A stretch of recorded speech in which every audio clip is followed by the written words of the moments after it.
సూర్యకిరణాలు ఎంత బాగుంటాయి కదా, కానీ సూర్యుడు రాత్రంతా చీకటితో పోరాడుతున్నాడని ఎవ్వరికి అనిపించదు. ఈ సూర్యుడు ఏం చేస్తాడంటే నిన్న సాయంత్రం తను అస్తమించిందని మర్చిపోతాడు.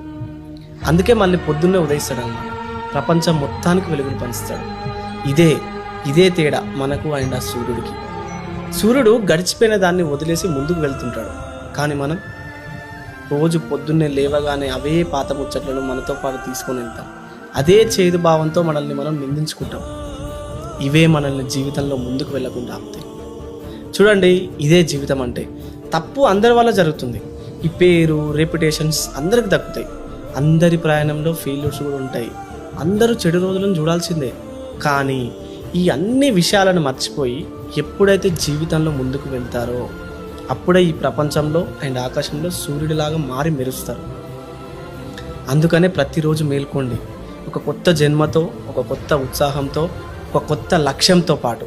ఎందుకంటే ఈ గడిచిపోయిన మాటలు, బాధలు, కష్టాలు అన్నీ మిమ్మల్ని బాధ పెట్టడం కోసం మీ లైఫ్లోకి రావు. కేవలం మీరు దాని నుండి బయటపడి జీవిత లక్ష్యాలను ఎలా సాధించాలని నేర్పించడానికి మాత్రమే వస్తాయి.